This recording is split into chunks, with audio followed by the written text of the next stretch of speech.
Hi everyone and welcome back to my channel, or welcome to my channel if it is your first time here. My name is Jess. For today's video I'm going to be sharing with you my summer reading plans, so my summer TBR, all the books that I hope to get to in the upcoming months. And I like to do my TBRs seasonally because although I do enjoy having some direction and some structure to my reading plans, I'm also at my heart a mood reader, so I like to pick between 10 and 15 books that I say I hope to read these, but leaving myself room to pick and add books in as my whims take me. So I will say, to kick us off, I have 5 books that I am carrying forward from my spring TBR. I thought about just ditching them off, but actually I would like to read the majority of them, so it made sense to me to carry them forward. So I have 5 there. I'm not going to talk in too much detail about what they are about, but I will link my spring TBR video in the description bar, so if you want to see some more detail on them, then do hop over and watch that. I'll just very briefly tell you about them. So first up we have The Prisoner of Heaven by Carlos Ruiz Zafón. This is historical fiction. It's the sequel to The Shadow of the Wind, a book that I've read and absolutely adored, and the only reason I have not picked this one up yet is because I loved The Shadow of the Wind so much that I'm not sure any book could compare to it, so I'm just really hesitant to read it and be disappointed, but carrying it forward we will see. Then we have Maybe in Another Life by Taylor Jenkins Reid. I do have another Taylor Jenkins Reid on my summer TBR coming in a little while.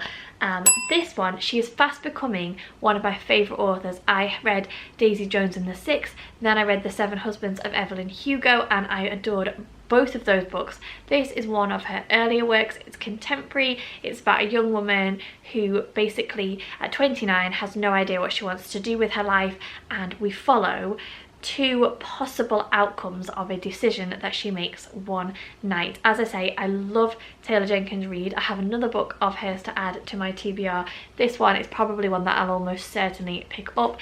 Just didn't quite get round to it in the spring. You can never go wrong with a classic YA trilogy. This one I have The Girl of Fire and Thorns by Ray Carson. Just didn't get round to it, but I think maybe binge reading a trilogy in the summer could be it. Classic YA fantasy. Don't know too much other than it's about a young girl who, up until the point when we meet her in this book, has always felt fairly useless, and then something happens, she becomes the catalyst or the trigger, and our story begins. But yeah, just one to carry forward. I read quite a lot of World War historical fiction in spring, and that is probably the only reason that I didn't quite get to this one. It's Lilac Girls by Martha Hall Kelly. I definitely would like to read it in the near future, so I'm rolling it forwards and setting out my intentions that that's what I'm going to do. And the final book is, again, it's fantasy. It's Cold Maker by Daniel A. Cohen. This one has been likened to Mistborn, and it definitely gives those vibes. The inside flap just says, 800 years ago, the Jadens angered the crier. In punishment, the crier took their cold away, condemning them to a life of enslavement in a world bathed in heat.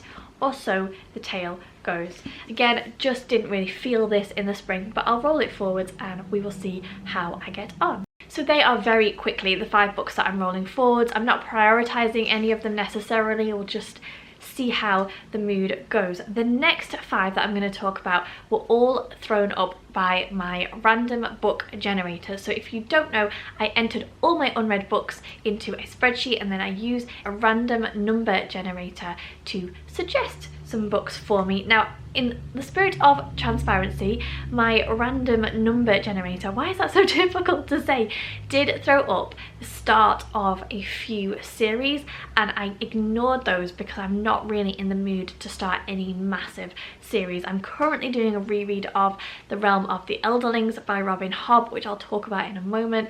I know that I did mention A Girl of Fire and Thorns, which would be the start of a trilogy, but that is one that has been concluded and I own all the books, so I could read it from start to finish quite easily, but I don't really want to commit to a series that I couldn't finish. So I did set some of the selections aside, but the following books were all picked for me by my random generator.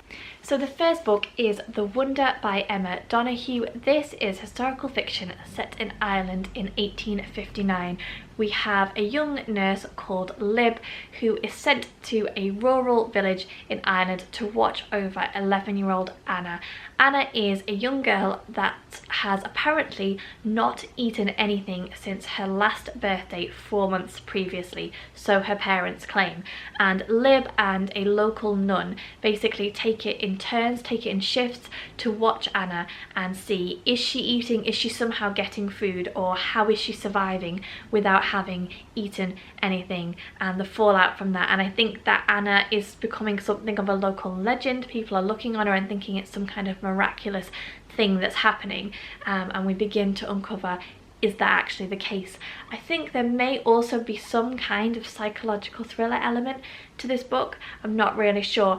Reading the inside flap and from what I've heard about it, it's definitely giving me dark atmospheric vibes, very similar to The Good People by Hannah Kent.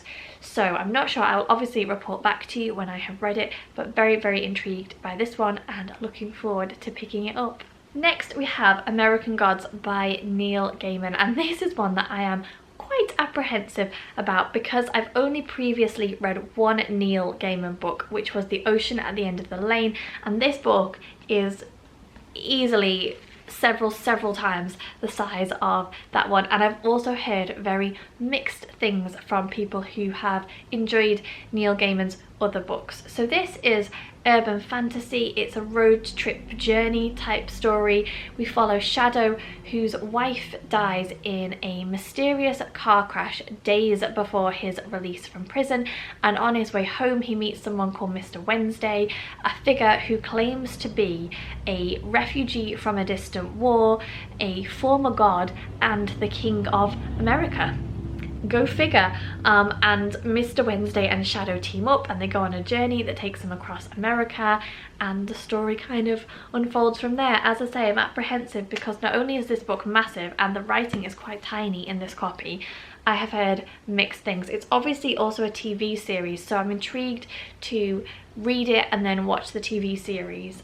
I've heard some good things, but from people who have enjoyed Neil Gaiman's other books, not so highly rated. So if you've read it, let me know what you think and let me know whether you would recommend if I prioritise it or not. But yeah, one that I'll add to the list and we will see.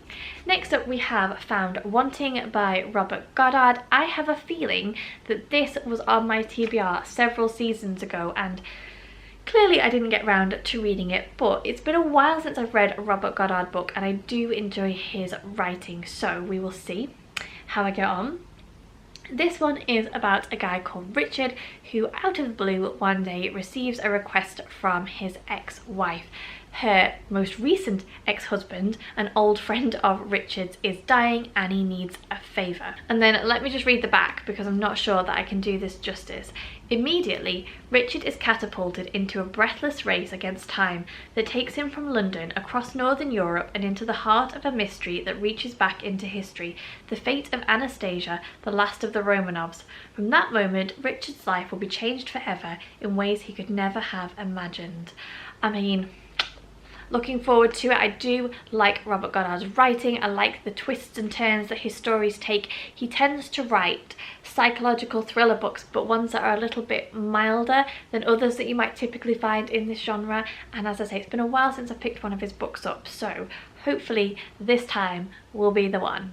Then a book which is a recent edition and was actually sent to me by the publisher, so thank you very much for that, and I'm excited that my random generator threw it up. So we have Exciting Times. This is about a young woman who leaves her home in Ireland and takes a poorly paid job in Hong Kong teaching English. There she meets a gentleman and she moves in with him, but their relationship is a little bit questionable, and then when he goes away for a prolonged period on business, she meets a young woman, they develop a relationship, and things kind of go from that point. I have heard really good things about this book. I'm very pleased that it got thrown up randomly. I was planning to pick it up shortly anyway, but then it came up and I was like, oh well, seems like destiny. So looking forward to adding this one to my list. And then The Beekeeper's Promise by Fiona Valpy was thrown up. This is on my e-reader, and oh my goodness, what a classic dual timeline book this sounds like, something that you'll always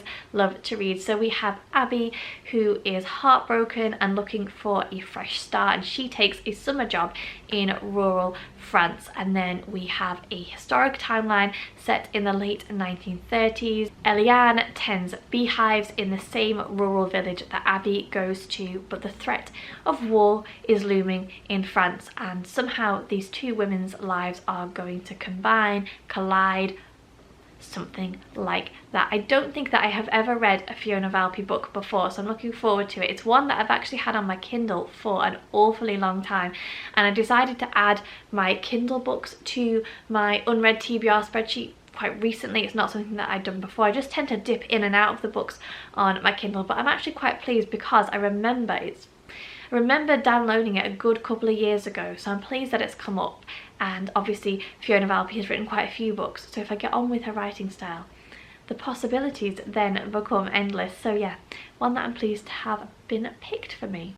Okay, so they are the ones that were thrown up for me by my random number generator. These last few are books that I just want to add, and I think that I'm going to get to in the near future. So first we have The Children of Jocasta by Natalie Haynes. This is a fairly recent purchase. I think I mentioned in my birthday book haul video, which I'll link in the description bar if you're interested, that I was really feeling Greek mythological retellings for the summer, and so I picked this one up along with a couple of others, and I'm going to prioritise this one because I really enjoyed A Thousand Ships by Natalie Haynes. I loved the writing style, not so much the setup in that you were jumping in and out of different character stories and I didn't really make a connection with any of the characters. This was recommended to me, so I'm very much looking forward to trying it out and seeing how I get on. So this is the story of Jocasta and Ismene, who are basically two women featured in the stories of Oedipus and Antigone, but they are otherwise forgotten in Greek mythology. So Natalie Haynes has reinvented and recreated their stories, and it's been a while since I've read a mythological book, actually following the Song of Achilles, so I'm very much looking forward to picking this one up, and hopefully I will love it. I'm anticipating that I will love it. I'm going in hopeful, so hopefully it will prove me right. Then possibly the book that I am the most excited for, I'm going to pick it up as soon as I have finished my current read, and that is Malibu Rising by Taylor Jenkins Reid.